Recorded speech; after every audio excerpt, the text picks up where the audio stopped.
demikian. Seorang pendaki dilaporkan meninggal dunia di pegunungan Kartens. Saudaraku, ini adalah berita yang menyedihkan. Bagaimana seseorang ada di puncak yang tertinggi di Indonesia. The Seven Summit.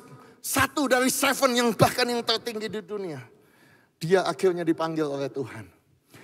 Memang menyedihkan, tetapi berita ini saudaraku khususnya buat jemaat gereja Betani Nginden dan khususnya bagi saudara dan saya yang ibadah di jam 1:30 ini adalah yang paling spesial. Kenapa saudaraku? Karena yang dimaksudkan di situ adalah teman kita, keluarga kita, jemaat di sini 1:30 di Betani, yaitu Bapak almarhum Hanafi Tantono. Kisahnya sangat mengharukan dan memberikan satu legacy kepada kita semua. Dan saya akan mulai dengan demikian, saya kenalkan kepada saudara mungkin karena jumlah kita banyak. Bagi saudara yang tidak mengenal, ini adalah foto Pak Hanafi Tantono dengan Ibu Farida dengan ketiga putrinya, Cynthia, Natalia, dan Stefani. Foto di sebelahnya saudaraku, bahkan keluarga besarnya. Ya, dengan kedua mantunya Nigel, Theo, dengan Nathan, karena putrinya semuanya hidup akhirnya bekerja di Singapura. Sekarang saya mau berbicara tentang Pak Hanafi. 60 tahun yang lalu, Bapak Hanafi lahir sebagai anak yang paling kecil dari 3 bersaudara. Dia lahir dalam keadaan yang tidak sehat. Memang bukan salahnya beliau. Dia sakit-sakitan. Ya. Orang di Batu, orang Jawa bilang kamu itu urip-uripan. Papa mamanya bilang, tubuhmu itu seperti pohon tapi keropos. Jadi karena urip-uripan maksudnya apa? Saudara, gampang sakit. Kalau sudah sakit bahaya, hampir mati begitu. Saudaraku, dia sering ketularan. Semua yang sakit di sebelah. Kalau ada sakit, saudaraku, batuk lah, flu lah, tipes lah, demam berdarah, semua pasti dia kena, saudara. Dan beliau pernah bersaksi dan semua yang ada di dalam FA beliau pasti tahu. Ketika terkena demam berdarah, kemudian beliau melap tangannya, yang keluar adalah darah. Pembuluh darahnya pecah. Dia punya banyak alergi. Dia akhirnya besar ke dokter. Tapi karena bentuk hidungnya, itulah yang membuat dia alergi tidak bisa dibetulkan. Saudara-saudara, memang dari sononya katanya. Sehingga dia dilarang oleh orang tuanya berolahraga. Engkau tidak boleh berenang, tidak boleh lari dan lain sebagainya. Beliau terkena sirosis hati atau sirosis liver. Di mana ada rusaknya, saudaraku, jaringan yang disebut fibrosis. Dan bukan hanya itu saja.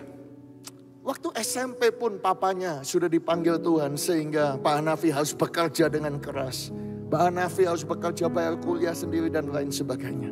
Di tengah-tengah rasa, kenapa kok seperti ini? Apakah aku gak disayang oleh Tuhan? Apakah aku gak dicintai Tuhan? Dia ketemu dengan Tuhan.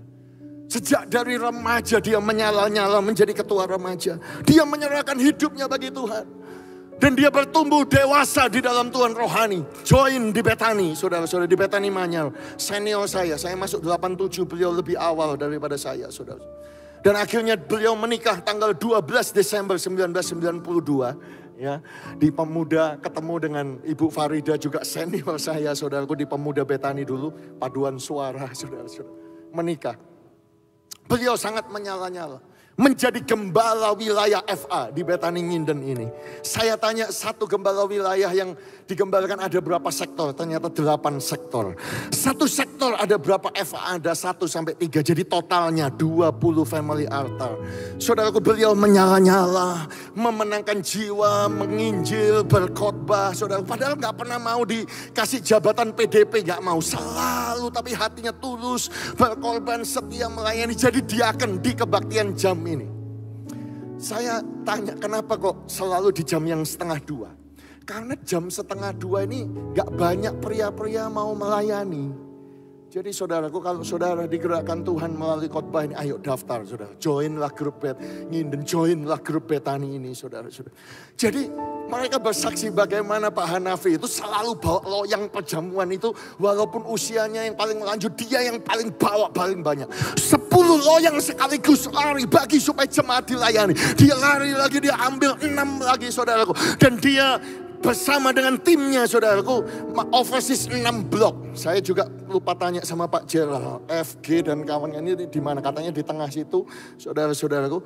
Ya, 1 blok 180 kursi, 6 blok 1080 kursi.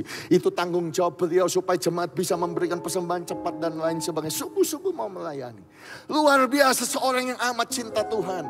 Seseorang yang amat percaya akan jamahan dan mujizat Tuhan. Sehingga dia dari sakit-sakitan saudaraku, dia dilarang untuk olahraga. Dia percaya akan firman Tuhan, bahwa dalam nama Yesus aku sembuh, dalam nama Yesus aku sehat. Sehingga dia mulai belajar olahraga, dia mulai belajar berenang walaupun tidak boleh. Dia percaya Tuhan menyembuhkan. Dia percaya orang yang menantikan Tuhan mendapatkan kekuatan yang baru. Engkau akan berjalan dan tidak menjadi lesu, berlari tidak menjadi lelah. Dia mulai olahraga, semakin lama tubuhnya semakin sehat dan fit. Bahkan bisa menyelam, olahraganya diving saudara. Dan olahraganya naik gunung. Saya waktu dapat foto ini sampai shock saudara. Ternyata Pak Hanafi itu sudah sampai di Gunung Everest Himalaya Base Camp dengan putrinya Cynthia. 12 hari trekking, 5.600 meter di bawah permukaan laut. Saya mau katakan kepada saudara, ini tanda bahwa Tuhan itu ajaib dan bisa menyembuhkan. Kenapa saya bilang begini saudara? Karena saya pun 5 tahun yang lalu, saya diundang oleh gereja terbesar di Kathmandu, saudaraku, Assemblies of God. Saudaraku, saya datang habis berkhotbah, teman-teman di gereja, jemaat penerjemah bilang, ayo pastor diajak jalan. Diajak jalan ke Chandragiri, saudara, untuk lihat Himalaya dari kejauhan, saudara-saudara. Saudaraku, aduh capeknya bukan main. Dan saya tahu mereka bilang, kamu fisik kalau untuk ke Himalaya oksigen tipis, engkau nggak sanggup. Tetapi justru ini membuktikan saudaraku bahwa darah Yesus sanggup menyembuhkan saudara. Tuhan bisa membuat engkau fit, Tuhan bisa membuat engkau sehat, Tuhan bisa membuat engkau kuat, Tuhan bisa memulihkan tubuh jasmanimu. Ayo yang percaya tepuk tangan, lebih semangat lagi bagi Tuhan kita. Oh haleluya. Itulah yang disampaikan di Family Altar pesannya. Bahwa aku yang sakit-sakitan, yang urip-uripan karena Yesus, aku sekarang sembuh dan aku bisa kuat. Saudara, sepanjang hidupnya beliau sudah menaklukkan. Di Indonesia terkenal 7 summit saudaraku, 7 puncak gunung. 6 puncak gunung sudah ditaklukkan oleh beliau saudaraku. Dan beliau punya cita-cita 1 puncak gunung yang tertinggi. Puncak gunung yang terakhir saudaraku itu ada di Papua. Puncak Jayawijaya atau Cartens Pyramid saudaraku. Oh 4.900 meter di atas permukaan laut saudara. Dan beliau ngomong kepada istrinya, "Mah, ini adalah yang terakhir. Setelah ini aku akan berhenti dan aku akan membawa kamu ke gunungnya Tuhan, ke Israel," saudara-saudaraku. Dan beliau menyiapkan FA-nya dan kemudian berangkat 4 orang. Dan akhirnya di airport dulu saudara, bisa ketemu saya saudara-saudara. Saya tujuan mau pulang Surabaya, Jakarta, kemudian ke Australia. Beliau tujuannya ke Papua, kami ketemu, kami ngobrol saudara. Itu adalah pertemuan kami terakhir di airport sebelum beliau naik ke puncak Jayawijaya. Dan kemudian setelah beliau sampai dan akhirnya sampai ke titik paling tinggi. Saudara-saudaraku, selama 6 puncak di Indonesia semua bendera merah putih yang dibawa.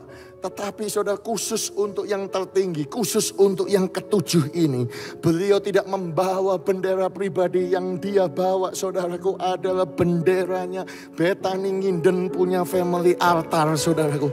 Ada di tempat yang paling tinggi saudara. Waktu saya baca ini, saya lihat ini saudaraku, hati saya terharu. Saya langsung ngomong sama tim FA, langsung minggu lalu saya khotbah. Saudara lihat ini, ada seseorang yang sangat cinta kepada Tuhan Yesus. Cinta kepada Bethany Nginden, cinta kepada Bethany, cinta kepada jiwa-jiwa, cinta kepada Family Altar. Ayo semangat. Iya toh. Gereja kita tidak akan sama lagi saudaraku. Karena apa? Karena ada seseorang yang di sorga yang mendoakan kita saudaraku. Saya percaya melalui peristiwa legacy yang ditinggalkan oleh Pak Hanafi Tantono ini, bahwa ada bendera Bethany Family Altar di puncak yang tertinggi. Artinya Tuhan juga cinta kepada gereja Bethany. Tuhan akan memberkati gereja Bethany. Saya percaya, saya optimis gereja kita ini akan berkembang luar biasa. Akan akan memenangkan ribuan, puluhan ribu, ratusan ribu jemaat. Ayo Betani yang percaya katakan amin. Ayo tepuk tangan yang meriah bagi Tuhan kita. Haleluya. Haleluya. Yang terakhir saudaraku, mari kita saksikan kesan dan pesan daripada teman-teman diaken dengan family altar di Betani Nginden diwakili oleh Pendeta Hagai. Mari kita saksikan bersama-sama.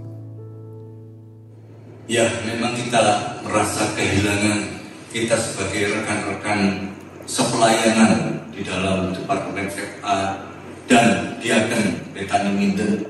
Merasa kehilangan sosok hamba Tuhan yang luar biasa, Pak Hanafi Antono, di mana dia mengakhiri pertandingan dengan baik di atas gunung, di mana dia di atas gunung itu mencapai garis akhir, menyelesaikan, bahkan yang dikibarkan bukan bendera kemenangan, bendera merah putih atau bendera yang lain, tetapi benderanya adalah bendera family altar. Inilah kecintaan dia, mempergunakan waktu untuk melayani Tuhan sampai garis akhir.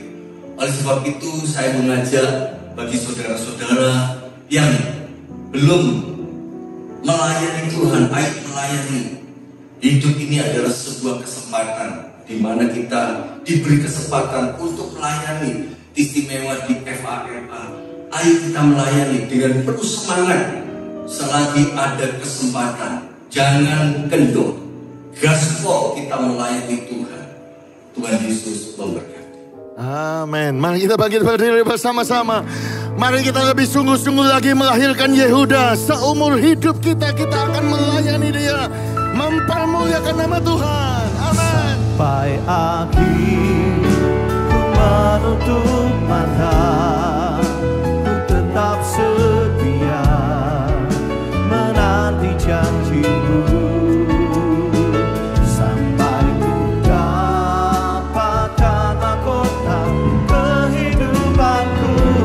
Ku tetap setia untuk melayanimu. Sampai akhir ku menutup mata, ku tetap setia menanti janjimu.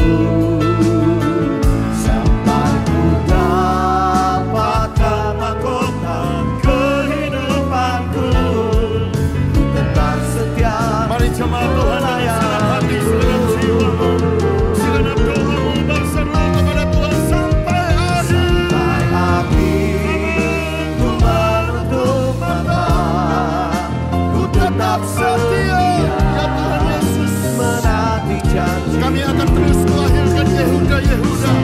Kami akan terus memuji Tuhan. Mahkota kehidupanku, ku tetap setia yang di depan, yang di belakang, angkat kedua tanganmu dan menyanyi sampai akhir. Ku menutup mata, ku tetap setia menanti janjimu, sampai ku dapatkan mahkota kehidupanku. Ku tetap setia sampai ku dapatkan mahkota kehidupanku. Ku tetap setia untuk melayanimu. sekali lagi sampai ku dapatkan mahkota kehidupanku. Ku tetap setia melayanimu. Mari yang bersedia melayani Tuhan, tepuk tangan bagi dia. Haleluya, haleluya, haleluya. Di dalam hadirat Tuhan setiap mata dipejamkan. Hari ini firman Tuhan datang kuat kepada saudara dan saya. Kepada kita yang seringkali hati kita tidak puas, hati yang takut, hati yang stres, hati yang depresi, hati yang tidak pernah merasakan cinta atau merasakan kasih sayang. Hari ini firman Tuhan datang kepada saudara, kuat. Tuhan mengasihi saudara. Jesus loves you. Yesus mengasihi Lea yang tidak dicintai, membuka kandungannya. Dan akhirnya Lea mengerti, apapun keadaannya, yang dilahirkan adalah Yehuda, memuji Tuhan, memuji Tuhan, memuji Tuhan. Sampai akhirnya, seperti Bapak Hanafi Tantono, sampai akhir hidupnya dia meninggikan nama Tuhan. Mari saudaraku yang mau, buka kedua tangan saudara, tengadahkan wajahmu, mulai sembah dia. Ayo ambil waktu, jangan hiraukan kanan kiri. Sebab ini saatnya kita curhat kepada Tuhan.